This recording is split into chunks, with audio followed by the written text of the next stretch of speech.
আল্লাহ তুমি আদমরে কোন কথাটা শিক্ষা দিয়েছিলা, কোন কথাটা তুমি শিক্ষা দিয়েছিলা একটু আমাদেরকে বলো। আল্লাহ তাআলা বলতেছেন, সবাই বলেন, ক্বালা, আদম এবং তার স্ত্রী বলেছিল, রব্বানা যালামনা আনফুসানা ওয়া ইল্লাম তাগফির লানা ওয়া তারহামনা লানাকুনান্না মিনাল খাসিরিন। আদম আলাইহিস সালামকে আল্লাহ তাআলা কত সুন্দর বাক্য শিক্ষা দিলেন, কত সুন্দর বাক্য শিক্ষা দিলেন। শুধু আল্লাহর কাছে ক্ষমা চাইলে হইব না, বরং এমন বাক্যে কথায় আল্লাহর কাছে ক্ষমা চাইতে হবে যে কথা শুনে যেন আল্লাহর মন নরম হয়ে যায়। আল্লাহর মন যদি নরম হয়ে যায় তাহলে সেই মন দিয়ে আল্লাহ তাআলা যে কোনো গুনাহগার বান্দাকে আল্লাহ ক্ষমা করে দিতে পারেন। এই জন্য বন্ধুরা, আদম আলাইহিস সালামের মতন আমরাও আল্লাহর কাছে ক্ষমা চাই। মিনাশ শাইতানির রাজীম, বিসমিল্লাহির রাহমানির রহিম। ওয়া কুলনা ইয়া আদাম উসকুন আনতা ওয়া যাওজুকাল জান্নাতা ওয়া কুলা মিনহা রাগাদান হাইথু শি'তুমা ولا تقربا هذه الشجرة فتكونا من الظالمين صدق الله مولانا العظيم। সকলে দুরূদ শরীফ পড়ি। اللهم صل على محمد وعلى آل محمد كما صليت على إبراهيم وعلى آل إبراهيم إنك حميد مجيد اللهم بارك على محمد وعلى آل محمد كما باركت على إبراهيم وعلى آل إبراهيم إنك حميد مجيد الحمد لله আল্লাহ রাব্বুল আলামিনের দরবারে লক্ষ কোটি শুকরিয়া যে মহান আল্লাহ রাব্বুল আলামিন তার মহান হুকুম ঈশার নামাজ জামাতের সাথে আদায় করার তৌফিক দান করেছেন। নামাজের পরে আল্লাহ রাব্বুল আলামিন দুনিয়াবি কোনো কাজে আমাদেরকে মশগুল না করে তাফসীরের মাহফিলে আল্লাহ রাব্বুল আলামিন বসার তৌফিক দান করেছেন, যেটা আমাদের উপর আল্লাহ তাআলার অনেক বড় দয়া ইহসান। এইজন্য আমরা আল্লাহ তাআলার ইহসানের শুকরিয়া জ্ঞাপন করত সকলে অন্তরের গহীন থেকে উচ্চ কণ্ঠে বলি আলহামদুলিল্লাহ। সম্মানিত মুসলিম ভাইরা, আজকে আলোচনা হবে সূরা বাকারার ৩৫ নম্বর আয়াত থেকে শুরু করে ৩৯ নম্বর আয়াত পর্যন্ত ইনশাআল্লাহ। কারণ এটা একটা বিষয়, আপনারা যারা ধারাবাহিক তাফসীর শুনে আসতেছেন আপনারা জানেন যে এক এক সপ্তাহে এক এক বিষয় নিয়ে আলোচনা হচ্ছে। মূলত সমস্ত বিষয়গুলি হলো হযরত আদম আলাইহিস সালাম কেন্দ্রিক, যদিও পর্ব ভাগ আছে, তা এটা হলো আরেকটি পর্ব। এই পর্বটা আজকের যে তাফসীর হবে বা পর্ব আদম আলাইহিস সালামের যে পর্ব, এটা খুবই দুঃখজনক, খুবই ব্যথিত একটি আলোচনা বা গল্প বলতে পারে। এই আজকের তাফসীরের মধ্যে কি কি থাকবে সেটা আপনাদেরকে পরে বলবো। আগে আমরা প্রথমে ২-৩টি আয়াতের তরজমাটা শুনি, এরপরে আয়াতের আওতায় যে আলোচনাগুলি আছে সংক্ষিপ্ত আকারে মূল বিষয়গুলি তুলে ধরার চেষ্টা করব ইনশাআল্লাহ। প্রথমে সকলে আমরা অর্থের দিকে খেয়াল করি।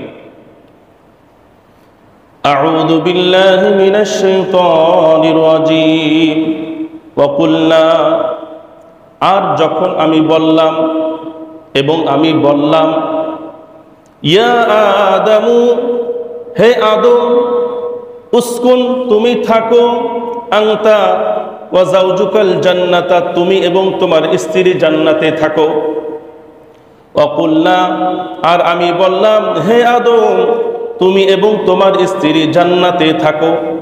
ওয়া কুলা মিনহা রাগাদান হাইথু শি'তুমা, তোমরা স্বাচ্ছন্দ্যে নিজের ইচ্ছা মতন যা ইচ্ছা তোমরা খাও। ওয়ালা তাকরাবা, তোমরা কাছে যাবা না, নিকটবর্তী হবা না, হাদিহিস শাজারাতা, এই গাছের কাছে, ফাতাকুনা মিনাজ জালিমিন, যদি তোমরা এই গাছের কাছে যাও তাহলে তোমরা জালেমদের অন্তর্ভুক্ত হয়ে যাবে। ফাআযাল্লাহুমাশ শাইতানু আনহা, এরপর শয়তান আদম এবং হাওয়া আলাইহিস সালামকে পদস্খলন ঘটালো। ফাআখরাজাহুমা মিম্মা কানা ফীহি, আদম এবং হাওয়া যেই জান্নাতে ছিল সেখান থেকে এই শয়তান তাদেরকে বের করে দিল। ওয়াকুলনা হাবিতু, এরপর আল্লাহ বলেন আমি বললাম, ইহবিতু, তোমরা নেমে যাও, অবতরণ করো, বা'দুকুম লিবা'দিন আদুউন, পরস্পর শত্রু হয়ে, একে অপরের শত্রু হয়ে তোমরা জমিনের মধ্যে অবতরণ করো। ওয়ালাকুম ফিল আরদি, তোমাদের জন্য জমিনে, পৃথিবীতে নির্ধারণ করা হয়েছে মুস্তাকরুন, বসবাস, ওয়া মাতাউন ইলা হিন, জীবিকা বিধান, তোমাদের জন্য জমিনে নির্দিষ্ট সময়ের জন্য বসবাস এবং জীবিকার নির্ধারণ করা হয়েছে। এই ছিল আয়াতের অর্থ। এই আয়াত থেকে 34 নম্বর আয়াত থেকে 39 নম্বর আয়াত পর্যন্ত যে বিষয়গুলি বর্ণিত হয়েছে সেটা আপনাদেরকে বলি, তাহলে মোটামুটি একটা তাফসীরের ব্যাকগ্রাউন্ড আপনাদের মাথায় চলে আসবে। 35 নম্বর আয়াত থেকে 39 নম্বর আয়াত পর্যন্ত যে বিষয়গুলি বর্ণিত হয়েছে তার মধ্যে 1 নম্বর হলো আল্লাহ রাব্বুল আলামিন হযরত আদম এবং তার স্ত্রী হাওয়া আলাইহিস সালামকে জান্নাতে থাকার অনুমতি দিয়েছেন। 2 নম্বর বিষয়, আল্লাহ রাব্বুল আলামিন একটি বিধান বা নিষেধাজ্ঞা দিয়েছেন যে তোমরা এই গাছের নিকট আসবা না। 3 নম্বর বিষয়, শয়তান কর্তৃক আদম এবং মা হাওয়া আলাইহিস সালামকে পদস্খলন ঘটানো। 4 নম্বর বিষয়, তার পদস্খলনের কারণে আদম আলাইহিস সালাম এবং তার স্ত্রী জান্নাত থেকে দুনিয়ায় অবতরণ করেন। 5 নম্বর বিষয়, আদম আলাইহিস সালাম তার ভুলের জন্য আল্লাহর কাছে ক্ষমা প্রার্থনা করেন, আল্লাহ তাকে ক্ষমা করে দেন এবং তার তওবা কবুল করেন। 6 নম্বর বিষয়, হিদায়াতের অনুসরণ করার জন্য আল্লাহ তাআলা আদেশ করেছেন। 7 নম্বর বিষয়, জাহান্নামীদের একটা সংক্ষিপ্ত পরিচয় আল্লাহ তাআলা তুলে ধরেছেন। এই বিষয়গুলি মূলত আজকে আয়াতগুলিতে আলোচনা হয়েছে। আপনারা আজকের আলোচনা বুঝতে গেলে গত সপ্তাহের আলোচনা একটু যারা বুঝতে হবে, যারা ধারাবাহিকভাবে শোনেন আলহামদুলিল্লাহ তাদের কাছে ক্লিয়ার, যারা হয়তো আজকে নতুন আসছেন তাদেরকে একটু বলে দিই আগের আয়াতের সাথে আজকের আয়াতের সম্পর্ক। আপনারা সকলে জানেন আল্লাহ রাব্বুল আলামিন যখন হযরত আদম আলাইহিস সালামকে ফেরেশতাদের উপর শ্রেষ্ঠত্ব বা মর্যাদা দান করলেন, তখন আল্লাহ রাব্বুল আলামিন এই মর্যাদা দান করার পরে আরো বেশি সম্মানিত করার জন্য আল্লাহ রাব্বুল আলামিন সমস্ত ফেরেশতাদেরকে বললেন তোমরা আদমকে সেজদা করো। তখন ইবলিস সে ব্যতীত সমস্ত ফেরেশতারা হযরত আদম আলাইহিস সালামকে সেজদা করলেন। সে সেজদা কেন করলো না, এর কারণ আপনাদেরকে গত সপ্তাহে বলেছিলাম। সে অহংকার প্রদর্শন করত, দাম্ভিকতার সাথে সে আল্লাহর আদেশকে অমান্য করে এবং নিজেকে বড় মনে করে আদমকে ছোট মনে করে সে সিজদা করাটাকে অস্বীকার করে। তখন আল্লাহ রাব্বুল আলামিন এই ঘটনার পরে আল্লাহ তাআলা ইবলিস শয়তানকে জান্নাত থেকে বের করে দেন এবং হযরত আদম আলাইহিস সালামকে যে আদেশটা করেন, শয়তান কিন্তু বের হয়ে গেছে, এখন আছে কে? মাত্র 2 জন, আদম আলাইহিস সালাম এবং হাওয়া। ওনাদেরকে বললেন তোমরা জান্নাতে থাকো। এই যে ইবলিসের বিষয়টা তো আপনারা জানেন। এখানে একটা বিষয় বলে রাখি যেটা আমাদের মাঝে খুবই প্রসিদ্ধ আছে একটি কথা। অনেকে বলে হুজুর ইবলিস ওনার নাম নাকি আজাজিল ছিল। কি বলেন তো? আজাজিল।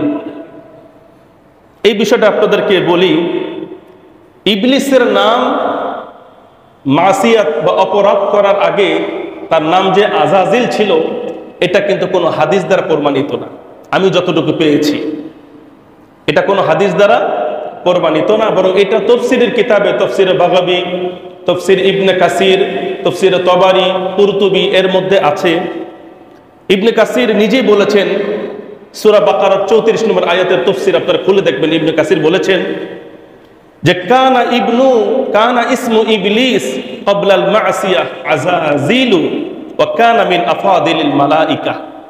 ইবনে কাসির বলেন যে মিস্টার ইবলিস সে অপরাধ করার আগে তার নাম ছিল আযাযিল, পরে যখন সে অপরাধ করেছে তখন সে ইবলিস বিতাড়িত, রহমত থেকে বঞ্চিত হয়ে গেছে। কিন্তু এটা ছিল ওনার মত, এটা কোনো সহিহ হাদিস বা কোনো বিশুদ্ধ হাদিস দ্বারা প্রমাণিত নয়। তো যাই হোক, তার নাম যেটাই থাকুক, এটা আমাদের কি যায় না, কোনো আসে যায় না। সেই যে শয়তান, শুধু এতটুকু হিসেবে আমাদের জানতে হবে, ইবলিস যে একটা শয়তান, এটাই শুধু আমাদের কি রাখতে হবে, মনে রাখতে হবে। এবার আসেন, আল্লাহ রাব্বুল আলামিন হযরত আদম আলাইহিস সালামকে বললেন, আদেশ করলেন। একটা জিনিস খেয়াল করেন, এখানে কিন্তু আল্লাহ রাব্বুল আলামিন 35 নম্বর আয়াতে আল্লাহ তাআলা একটি আদেশ করেছেন আর একটা নিষেধ করেছেন। আল আমরু বিল মা'রুফ ওয়ান নাহি আনিল মুনকার। ইসলামের একটি মৌলিক আদেশ বা বিধান হলো সৎ কাজের আদেশ, অসৎ কাজের নিষেধ। সৎ কাজের আদেশ, অসৎ কাজের নিষেধ, এই কাজটি যারা করবে আল্লাহ তাদেরকে বলেছেন সর্বশ্রেষ্ঠ উম্মত। এই যে আমরা যে বলি দাওয়াত ও তাবলীগ, মূলত দাওয়াত ও তাবলীগ এটা হলো সৎ কাজের আদেশ, অসৎ কাজের নিষেধ, এটারই একটা নাম, এটার একটা কি নাম। আল্লাহ রাব্বুল আলামিন বলেন, কুনতুম খায়রা উম্মাতিন উখরিজাত লিন-নাস তা'মুরুনা বিল মা'রুফ ওয়া তানহাউনা আনিল মুনকার ওয়া তু'মিনুনা বিল্লাহ। আল্লাহ বলেন, তোমরা সর্বশ্রেষ্ঠ জাতি, তোমাদেরকে বের করা হয়েছে সৎ কাজের আদেশ দেওয়ার জন্য, অসৎ কাজ থেকে নিষেধ করার জন্য। সৎ কাজের আদেশ, অসৎ কাজের নিষেধ, এটার আরেকটা নাম কি বলেন আপনারা? দাওয়াত ও তাবলীগ, এটার নাম। কিন্তু আমরা অনেকে কিন্তু জানি না, শুধু দাওয়াত ও তাবলীগ দাওয়াত ও তাবলীগ বলি, কিন্তু দাওয়াত ও তাবলীগের আরেকটি নাম যেটা বিস্তারিত আকারে কোরআন হাদিসে আসছে, সেটা হলো সৎ কাজের আদেশ, অসৎ কাজের নিষেধ। যদি শুধু সৎ কাজের আদেশ হয়, অসৎ কাজের নিষেধ না হয়, তা এটা হবে অপূর্ণাঙ্গ দাওয়াত ও তাবলীগ। এটা কি হবে? অপূর্ণাঙ্গ দাওয়াত ও তাবলীগ। তা আল্লাহ রাব্বুল আলামিন এই দাওয়াত ও তাবলীগের কাজ অথবা সৎ কাজের আদেশ, অসৎ কাজের নিষেধ সর্বপ্রথম তিনি নিজে পালন করেছেন। সর্বপ্রথম তিনি নিজে পালন করেছেন। সেটা কি দেখেন, ওয়াকুলনা, আল্লাহ বলেন আমি বললাম আদমকে ডেকে, ইয়া আদম উসকুন, কুন আদেশ, আনতা ওয়া যাওজুকাল জান্নাতা, তুমি তোমার স্ত্রী জান্নাতে থাকো, ওয়াকুলা মিনহা রাগাদান হাইথু শি'তুমা, মনে যা চায় ইচ্ছা মতন তোমরা খাও, যা মনে চায়। তোমাদের যেই ফল, যেই গাছের ফল, যেই ফল, যেই সমস্ত জিনিস তোমাদের খেতে মন চায় সব তোমরা খাও, কোনো নিষেধাজ্ঞা নাই। এটা কি ছিল? আল্লাহর পক্ষ থেকে আদেশ। কিসের আদেশ? ভালো কাজের আদেশ। তোমরা যা ইচ্ছা, মনে যেটা চায়, যত দূর খেতে মন চায় তোমরা খাও। এটা আল্লাহ রাব্বুল আলামিন আদেশ দিচ্ছেন। এরপর আল্লাহ রাব্বুল আলামিন নিষেধ করতেছেন, নাহি আনিল মুনকার। আদেশ পেলাম, এখন আল্লাহ তাআলা আরবার কি করতেছেন? অসৎ কাজের নিষেধও করে দিচ্ছেন।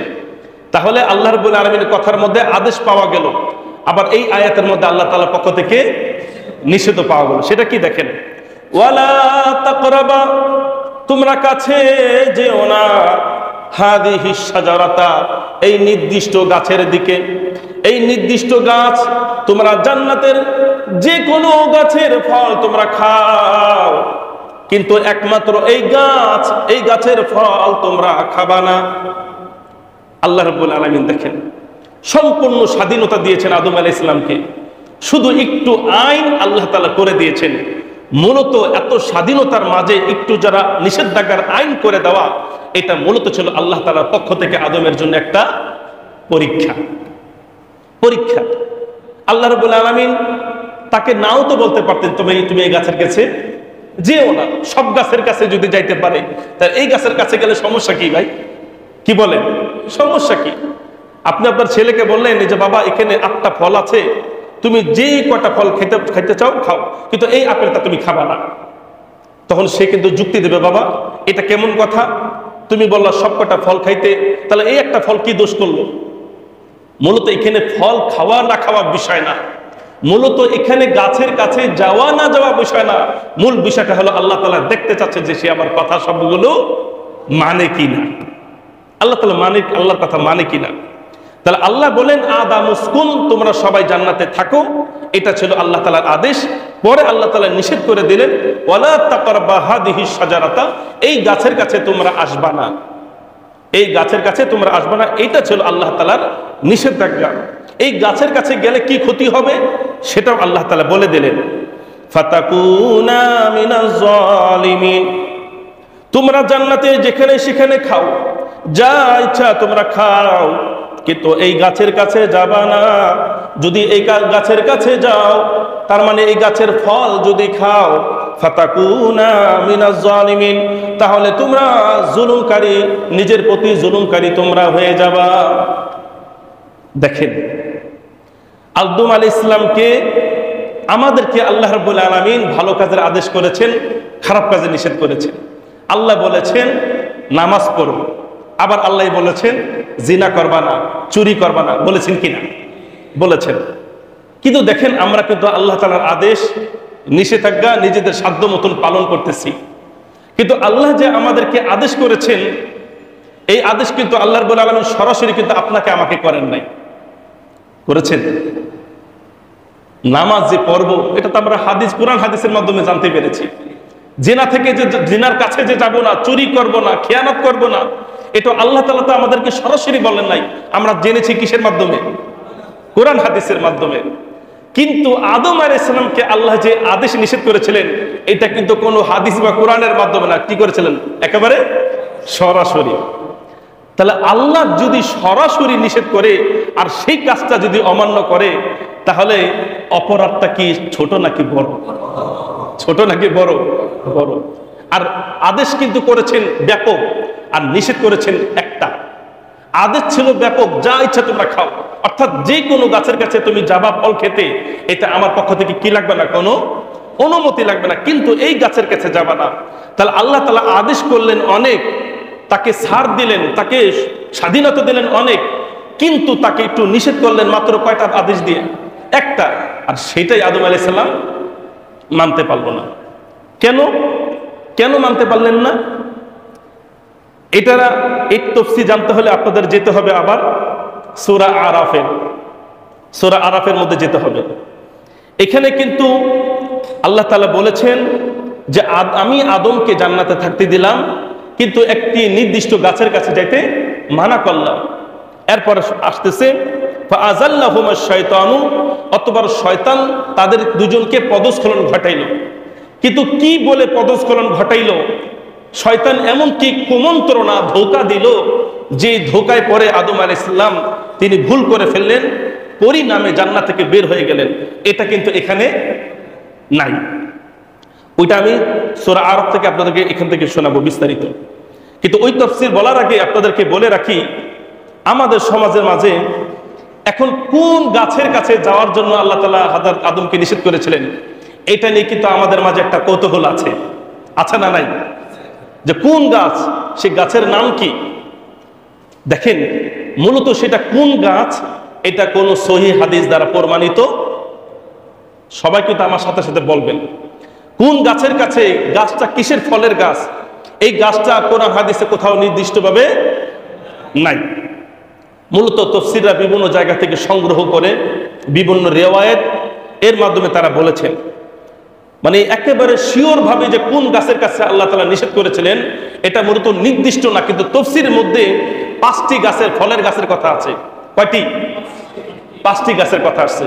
হতে পারে এই 5টি গাছ, হতে পারে আল্লাহ যেটা নির্দিষ্ট করে বলেছেন সেটা। গাছে আল্লাহ তাআলা যেতে নিষেধ করেছিলেন সেই গাছটির নাম কি? হ্যাঁ, সেই গাছের নাম তাফসীরের মধ্যে যেটা পাওয়া যায় এক নাম্বার হলো কেউ কেউ বলেছেন গম গাছ। কি যে গম, গম গম বলা হয় যেটাকে আমরা যে আটা রুটি খাই না, সে রুটির গম, সেই গম গম বলে নাকি, সেই গমের গাছের কাছে যেতে নিষেধ করেছিলেন।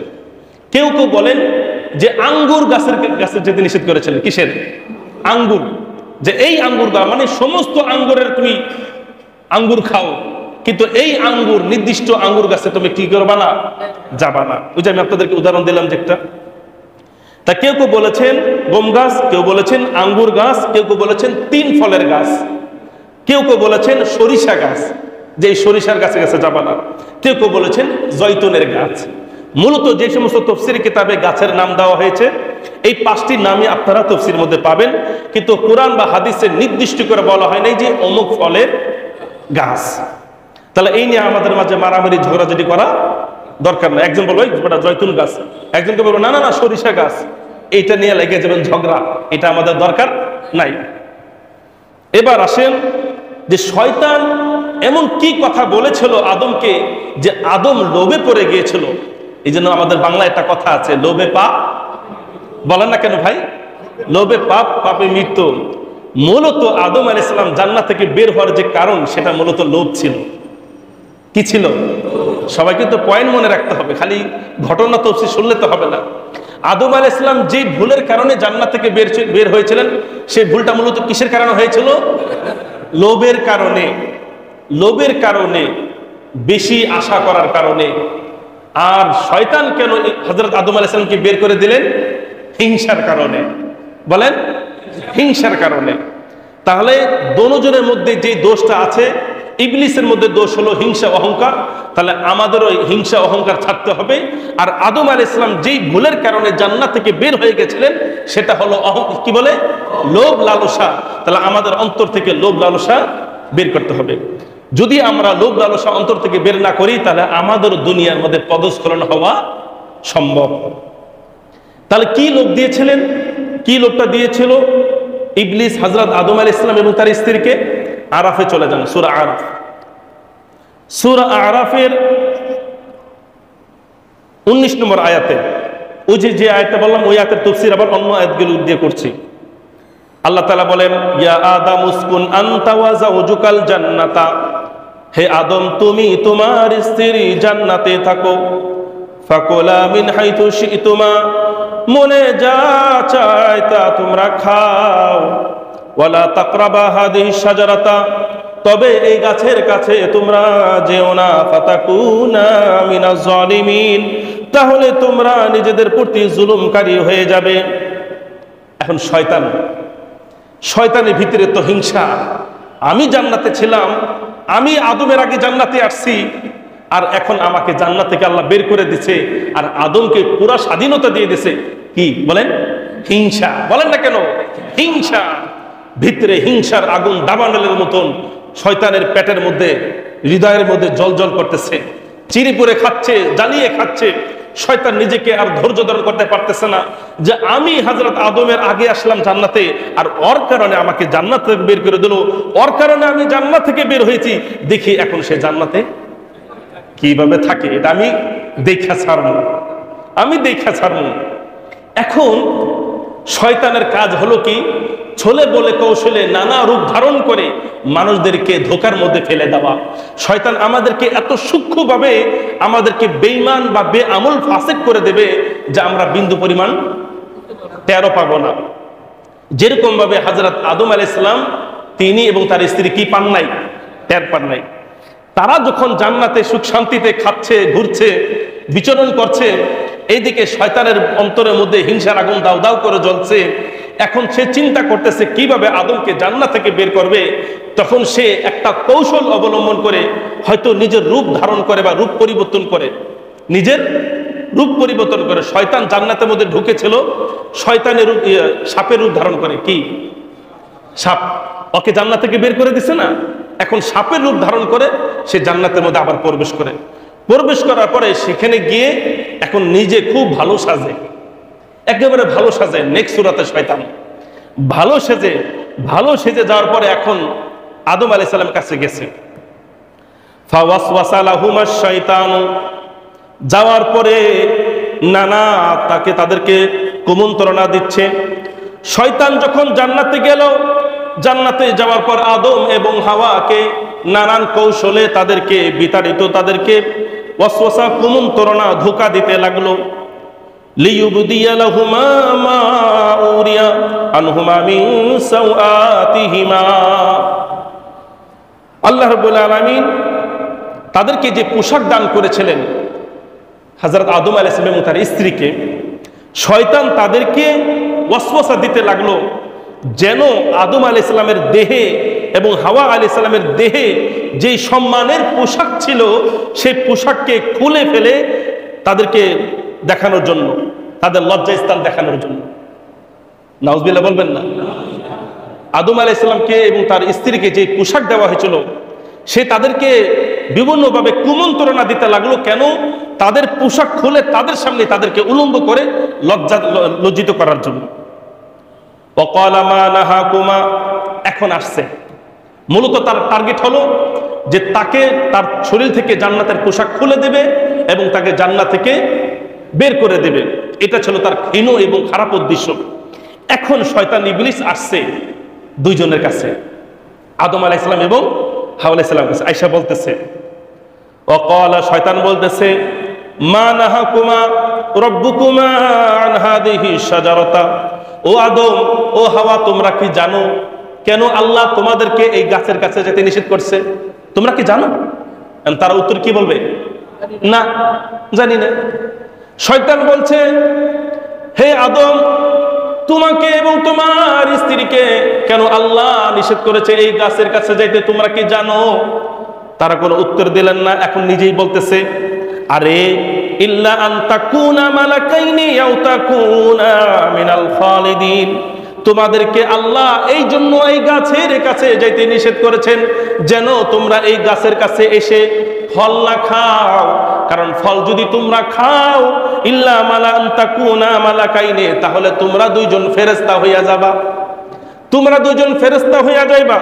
আও তাকুনা মিনাল খালিদিন, চিরকাল তোমরা এই জান্নাতে থাকবা। তোমরা যেন চিরকাল এই জান্নাতে থাকতে না পারো, তোমরা যেন দুইজন ফেরেশতা না হইতে পারো, এই জন্য মূলত আল্লাহ তোমাদেরকে নিষেধ করেছে। শয়তানের শয়তান, কত বড় শয়তান! তোমাদেরকে কেন নিষেধ করছে জানো? আর তোমরা তো খালি শুনলা যে আল্লাহ নিষেধ করছে, কেন নিষেধ করছে তোমরা তো জানো না। কি কি কি? আরে বেটা, তোমরা দুইজন যদি গাছের ফল খাও তাহলে তোমরা দুইজন ফেরেশতা হয়ে যাবা, তোমরা ফেরেশতা হয়ে যাবা। তোমরা তো মানুষ, তোমার ফেরেশতা হয়ে গেলে তোমাদের র্যাঙ্ক, তোমাদের সম্মান আরো বেশি বেড়ে যাবে। আর জান্নাতে একটা বছর 2 বছর পর্যন্ত না, সারা জীবন তোমরা থাকতে পারবা। এই তোমরা যেন থাকতে না পারো, তোমরা দুজন যেন ফেরেশতা না হয়ে যাও, এটা মূলত আল্লাহর উদ্দেশ্য। এখন তোমরা কি বলো? এরা দুজন বলে, হ্যাঁ কি বলে? তাহলে তো আমাদের খাওয়া দরকার, আমাদের কি খাওয়া দরকার। জান্নাতের এত নাজ ও নিয়ামত, সুখ শান্তি, এত নাজ ও নিয়ামত, সুখ শান্তি, এইগুলো কি ছাড়া যায়? এইগুলো কি ছাড়া যায়? এগুলো ছাড়া যায় না। এই জন্য তারা কি করলেন? সেই গাছের ফল খেয়ে ফেললেন। এখন শয়তান, এই শয়তানের আরেকটা কৌশল কি দেখেন, ওয়াকাসামাহুমা ইন্নী লাকুমা লামিনান নাসিহিন। শয়তান বলতেছে, আরে আমি যে তোমাদেরকে বলতেছি না, আমি কসম করে বলতেছি। এক তো মিথ্যা কথা বলছে, আবার কি বলে? আমি কসম করে বলতেছি। ওয়াকাসামাহুমা, সে কসম করলো, কসম করে বলতেছে, দেখো আদম ও হাওয়া, আমি তোমাদের কোনো শত্রু না, আমি তোমাদের কোনো শত্রু না, আমি তোমাদের কোনো খারাপ চাই না, আমি তোমাদের ভালো চাই। কসম করে বলতেছি, এই গাছের ফল তোমরা খাও, এই গাছের ফল তোমরা খাও। ইন্নী লাকুমা লামিনান নাসিহিন, আমি তোমাদের জন্য শুভাকাঙ্ক্ষী। নাউজুবিল্লাহ মিন যালিক। কি বলে? তোমরা এই গাছের ফল খাও, আমি তোমাদের শত্রু না, আমি তোমাদের শুভাকাঙ্ক্ষী।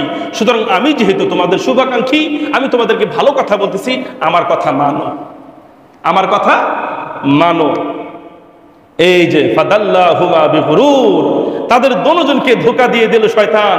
ফালাম্মা যাকা শাজারাতা, দুজন যখন শয়তানের কথা শুনলো, অন্তরের মধ্যে লোভ চলে আসলো, হায়রে এই গাছের ফল যদি খাওয়া যায় তাহলে তো সারা জীবন জান্নাতে থাকবো, ফেরেশতা হয়ে যাব, আহ কি মজা। ফালাম্মা যাকা শাজারাতা, এই মজা আর খুশিতে আদম তার স্ত্রী চলে গেল গাছের কাছে। ফাযাকা শাজারা, ফালাম্মা যাকা শাজারাতা, দুজন মিলে সেই গাছের ফল খেয়ে ফেললো। যেই খাইতে দেরি বাদাত লাহুমা সাওআতুহুমা ওয়া তাফিকা ইয়াকসিফান আলাইহিমা মিন ওয়ারাকিল জান্নাহ, যখনই আদম এবং তার স্ত্রী সেই গাছের যখন ফল তারা আহরণ করলো, ভক্ষণ করার সঙ্গে সঙ্গে তাদের দেহের মধ্যে যেই জান্নাতের পোশাক ছিল, সঙ্গে সঙ্গে সেই জান্নাতি পোশাক খুলে গেল। জান্নাতের পাতার যে পোশাক ছিল, যেটা আল্লাহ তাআলা দান করেছিলেন, সেই অপরাধের কারণে, ভুলের কারণে সঙ্গে সঙ্গে সেই সম্মানের পোশাক শয়তানের কথা মানার কারণে, আল্লাহর কথা না মানার কারণে সৎ কাজের আদেশ পালন করেছিল কিন্তু অসৎ কাজের নিষেধ সে পালন করে নাই। এই জন্য শুধু নামাজ পড়লেই হবে না, বরং শুধু রোজা রাখলেই হবে না, শুধু হজ করলেই হবে না, শুধু দান করলেই হবে না, বরং যেগুলো না করার জন্য আল্লাহ তাআলা বলেছেন সেগুলো থেকেও কি বাঁচতে হবে। তাহলে যখনই তিনি ফল খেলেন, আদম আলাইহিস সালাম তার স্ত্রীর সঙ্গে সঙ্গে এই জান্নাতের পোশাক তার দেহ থেকে কি খুলে গেল। এখন আল্লাহ রাব্বুল আলামিন দেখতেছেন এই কাহিনী। আচ্ছা বলেন তো, আল্লাহ তাআলা নিষেধ করেছিলেন মাত্র একটি, সেটাও আদম আলাইহিস সালাম তার স্ত্রী মানতে পারে নাই, এনে মিজাজ খারাপ হওয়ার কথা নেই। বলেন না কেন মেজাজ খারাপ হওয়ার কথা নেই? এখন আল্লাহ তাআলা বলতেছেন এটা এক ধরনের মেজাজ খারাপের মতনই। শোনেন, কোরআনের আয়াত কিন্তু কোন ঢঙ্গে, কোন ভঙ্গিমায় আল্লাহ বলতেছেন এটা কিন্তু বুঝতে হবে। এখন আপনি কি আপনার সন্তানকে এমনি বলবেন, এ বাবা তুমি কিন্তু ছবি দেখতে যাও না বাবা, এভাবে কি বলবেন? না কি বলবেন, খবরদার ছবি দেখতে যাবি না, ছবি যদি দেখতে যা তার ঠ্যাং পিটা ভেঙে লাগবে। তা কথা বলার মধ্যে কি আছে, ভঙ্গিমা বোঝা যায় কথার কি গুরুত্ব। তা এখানে আল্লাহ রাব্বুল আলামিন কি বলতেছেন, ওয়াদাদাহুমা রাব্বুহুমা, যেই আদম আলাইহিস সালাম তার স্ত্রী জান্নাত সেই গাছের ফল খেলেন, ফল খাওয়ার পর আল্লাহ রাব্বুল আলামিন বলতেছেন, তখন কিভাবে বলতেছেন, আলাম আনহাকুমা আন তিলকুমা শাজারাতি ওয়া আকুল লাকুমা ইন্নাশ শাইতানা লাকুমা আদুউম মুবিন। আল্লাহ ধমকের সুরে বললেন, আলাম আনহাকুমা, আমি কি তোমাদেরকে বলি নাই, আমি কি তোমাদেরকে নিষেধ করি নাই, আনতিল কুমার শাজারা, এই গাছের কাছে যাইতে আমি কি তোমাদেরকে নিষেধ করি নাই, ওয়া কুল্লাকুমা, আর তোমাদেরকে কি আমি বলি নাই, আমি কি তোমাকে বলি নাই, ওয়া আকুল্লাকুমা, তোমাদেরকে কি বলি নাই, ইন্নাশ শাইতানা লাকুমা আদুউম মুবিন, এই শয়তানের কথা যতদিন জান্নাতে থাকবা কোনোদিন এই শয়তানের কথা শুনবা না, কারণ এই শয়তান হলো তোমাদের স্পষ্ট শত্রু। আল্লাহ তাআলা বলি নাই তোমারে, কিন্তু তোমরা শোনো নাই। এরপরে দেখেন, এই কথা যখন আল্লাহ তাআলা বললেন, এবার আসেন শুরুতে আবার সেই আগের তাফসীরে।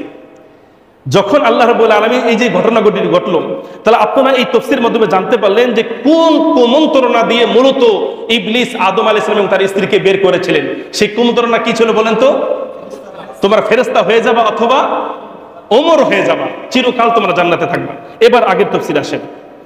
যাই হোক, বিভিন্ন ছলে বলে কৌশলে সেই ইবলিস আদম আলাইহিস সালাম তার স্ত্রীকে ধোঁকা দিয়ে দিল। ধোঁকা যখন দিয়ে দিল, তারা যখন ফল খেয়ে ফেলেন, নিজের এখন ভুল বুঝতে পেরেছেন যে আমরা মূলত অনেক কি করে ফেলেছি, অনেক ভুল করে ফেলেছি। ফাআযাল্লাহুমা শাইতানু আনহা, শয়তান তাদেরকে পদস্খলন ঘটাইলো। ফাআখরাজাহুমা মিম্মা কানা ফি, তখন শয়তান আদম এবং তার স্ত্রীকে জান্নাত থেকে বের করে দিল। মূলত তাদের কর্ম তাদেরকে বের করে দিয়েছে। ওয়াকুলনা হাবিতু, আল্লাহ বলেন এরপর আমি বললাম, ইহবিতু, ও আদম ও হাওয়া, বা'দুকুম লিবা'দিন আদুউন, তোমরা শত্রু, একে অপরের শত্রু। তুমি আদম হাওয়া যেরকম ভাবে ইবলিসের শত্রু, ইবলিসও তেমনি ভাবে তোমাদেরই শত্রু। সুতরাং তোমরা একে অপরের শত্রু রূপ ধারণ করে একে অপরের শত্রু হয়ে তোমরা জমিনের মধ্যে নেমে চলে যাও, তোমাদের জান্নাতে থাকার কোনো সুযোগ নাই। ইবলিস, তোমাকে বলেছিলাম সিজদা করতে, কথা মানো নাই, জান্নাতে থাকার সুযোগ নাই। আদম হাওয়া তোমাকে বলেছিলাম জান্নাতে থাকো, কিন্তু এই গাছের ফল তোমরা খেও না, কিন্তু তোমরা কথা মানো নাই। কথা যেহেতু মানো নাই, সুতরাং আমার এই জান্নাতে তোমাদের থাকার অধিকার নাই, তোমরা বের হয়ে যাও, জান্নাত থেকে তোমরা দুনিয়ার মধ্যে চলে যাও। ওয়ালাকুম ফিল আরদি মুস্তাকররু, তোমরা জমিনের মধ্যেই থাকবা। মুস্তাকররু, তোমাদের জমিনের মধ্যে ঘরবাড়ি হবে। ওয়া মাতাউন, তোমাদের জীবিকা নির্বাহ ব্যবস্থা দুনিয়ার মধ্যে হবে। ইলাহিন, একটা নির্দিষ্ট সময় পর্যন্ত। আদম, তোমার স্ত্রী, তোমাদের সন্তানরা সবাই জমিনের মধ্যে থাকবা একটা নির্দিষ্ট সময়ের জন্য। সেই নির্দিষ্ট সময় কি বলেন তো? কিয়ামত। কিয়ামত পর্যন্ত থাকবা। এই যে এখন আদম আলাইহিস সালাম ভুল বুঝতে পেরেছেন, ভুল বুঝতে পেরে তিনি আল্লাহ তাআলার কাছে ক্ষমা চাইতেছেন, ক্ষমা চাইতেছেন, আল্লাহ মাফ করে দেন, আল্লাহ মাফ করে দেন, আল্লাহ ভুল হয়ে গেছে, আল্লাহ ক্ষমা করে দেন। এখন কোন কথায় কোন শব্দে আল্লাহর কাছে ক্ষমা চাইবেন, সেই শব্দগুলি আল্লাহ তাআলা শিক্ষা দিয়ে দিলেন। ফাতালাক্কা আদামু মির রাব্বিহি কালিমাতিন, এরপর আদম আলাইহিস সালামকে আল্লাহ তাআলা কিছু কথা শিক্ষা দিলেন। ফাতাবা আলাইহি, সেই কথা বাক্য উচ্চারণ করে হযরত আদম আলাইহিস সালাম আল্লাহ তাআলার কাছে ক্ষমা চাইলেন। ক্ষমা চাওয়ার কি শব্দ, ক্ষমা চাওয়ার কি কথা, আল্লাহ তাআলা বুঝলেন আদম আলাইহিস সালামের ব্যথা। আল্লাহ তাআলা যখন বুঝলেন আদম আলাইহিস সালামের ব্যথা, তখন তিনি শিখাই দিলেন সুন্দর করে বলার মতন কথা। এই কথা যখন শিখলো আদম আলাইহিস সালাম, সেই কথাগুলি কি? সেই কথাগুলি হলো ওই আরাফের আবার সামনে যাই, এখানে কিন্তু নাই, এখানে শুধু আছে আদম আলাইহিস সালাম কিছু শব্দ শিখলেন, তওবা করলেন, আল্লাহ ক্ষমা করে দিলেন। তাহলে যেই শব্দ উচ্চারণ করে আদম আলাইহিস সালাম আল্লাহ তাআলার কাছ থেকে ক্ষমা চেয়েছিলেন, ক্ষমা পেয়েছিলেন, আমাদের দরকার আছে না নাই? ওই বাক্যটা আমাদের শিখা দরকার আছে না নাই? যেই বাক্য শুনে আল্লাহ তাআলা আদমকে ক্ষমা করে দিলেন, আদমকে আল্লাহ তাআলা একটা মাত্র নিষেধ করেছিলেন, সেই নিষেধ না মানার কারণে আল্লাহ তাআলা আদমের প্রতি এক ধরনের রাগ করেছিলেন। সেই অপরাধের মতন কত অপরাধ আমরাও তো করতেছি, কথা ঠিক কিনা? আমরা তো করতেছি, তাহলে ক্ষমা চাওয়া দরকার আছে কিনা? তাহলে আল্লাহর কাছে জিজ্ঞাসা করেন, আল্লাহ তুমি আদমের কোন কথাটা শিক্ষা দিয়েছিলা, কোন কথাটা তুমি শিক্ষা দিয়েছিলা, একটু আমাদেরকে বলো। আল্লাহ তাআলা বলতেছেন, সবাই বলেন, ক্বালা, আদম এবং তার স্ত্রী বলেছিল, রব্বানা যালামনা আনফুসানা ওয়া ইল্লাম তাগফির লানা ওয়া তারহামনা লানাকুনান্না মিনাল খাসিরিন। আদম আলাইহিস সালামকে আল্লাহ তাআলা কত সুন্দর বাক্য শিক্ষা দিলেন, কত সুন্দর বাক্য শিক্ষা দিলেন। শুধু আল্লাহর কাছে ক্ষমা চাইলে হইব না, বরং এমন বাক্যে কথায় আল্লাহর কাছে ক্ষমা চাইতে হবে যে কথা শুনে যেন আল্লাহর মন নরম হয়ে যায়। আল্লাহর মন যদি নরম হয়ে যায়, তাহলে সেই মন দিয়ে আল্লাহ তাআলা যে কোনো গুনাহগার বান্দাকে আল্লাহ ক্ষমা করে দিতে পারেন। এই জন্য বন্ধুরা, আদম আলাইহিস সালামের মতন আমরাও আল্লাহর কাছে ক্ষমা চাইব। কি বলে? রব্বানা যালামনা আনফুসানা, ওগো আল্লাহ আমরা নিজেদের প্রতি অনেক জুলুম নির্যাতন করেছি। ওয়া ইল্লাম তাগফির লানা, আল্লাহ যদি তুমি ক্ষমা না করো, ওয়া তারহামনা যদি তুমি দয়া না করো, লানাকুনান্না মিনাল খাসিরিন, আমাদের ক্ষতিগ্রস্ত হওয়া ছাড়া কোনো উপায় নাই। আল্লাহ তুমি দয়াশীল, ক্ষমাশীল, ক্ষমার চাবি তোমার হাতে, দয়ার চাবি তোমার হাতে। আবার গুনাহগার কিভাবে তোমার কাছে ক্ষমা চাইবো জানি না। সুতরাং আল্লাহ তুমি যদি ক্ষমা করে দাও, তুমি যদি দয়া করো, তাহলে আমরাই কেবল ক্ষতি থেকে বাঁচতে পারি। যখন তিনি এইভাবে দোয়া করলেন, ইন্নাহু হুয়াত ফাতাবা আলাইহি ইন্নাহু হুয়াত তাওয়াবুর রহিম, আল্লাহ সঙ্গে সঙ্গে আদমকে ক্ষমা করে দিলেন, তার তওবা আল্লাহ তাআলা কবুল করে নিলেন। সুবহানাল্লাহ। এরপর আল্লাহ রাব্বুল আলামিন, ওই যে আগের কথা, আল্লাহ তাআলা আমাদেরকে সবাইকে শিক্ষা দিচ্ছেন। এখন কুল্লা হাবিতু মিনহা জামিআ, সবাইকে বললাম তোমরা জান্নাত থেকে বের হয়ে যাও। এখন আল্লাহ সবাইকে বলতেছেন, ফা ইম্মা ইয়াতিয়ান্নাকুম মিন্নি, তোমাদের মধ্যে যখন আসবে আমার পক্ষ থেকে হুদান, হিদায়াত, ফামান তাবিআ হুদায়া, যখন আমার হিদায়াত তোমরা কেউ অনুসরণ করবা, ফালা খাউফুন আলাইহিম ওয়ালা হুম ইয়াহজানুন, তখন তোমাদের কোনো টেনশন নাই, কোনো চিন্তা নাই, ভয় নাই। আল্লাহ বলতেছেন আমার পক্ষ থেকে তোমাদের কাছে যে হিদায়াত আসবে, সেই হিদায়াত যদি অনুসরণ করো, তাহলে তোমরা শয়তানের তালে খপ্পরে বলেন না কেন, যদি আমার পক্ষ থেকে দেওয়া হিদায়াত যদি তোমরা অনুসরণ করো, তাহলে তোমরা কোনোদিন পদস্খলন শয়তানের তালে পড়বা না। সেই হিদায়াতটা কি বলেন তো? আল্লাহর রসুল এবং আল্লাহর কিতাব। আল্লাহর রসুল এবং আল্লাহর কিতাব। সুতরাং আমাদের সামনে আছে আল্লাহর কিতাব, আল্লাহর রসুল তো নাই, আছে তার বাণী হাদিস। সুতরাং ওয়া ইয়াতাসিম বিল্লাহি, যে ব্যক্তি আল্লাহকে ধারণ করবে, মজবুত করে ধারণ করবে, তার মানে যে কোরআন হাদিসকে মজবুত করে ধারণ করবে, সেই শয়তানের জাল থেকে বেঁচে যাবে। ওয়া মা তাওফিক ইল্লা বিল্লাহ। অনেক সময় চলে গেল।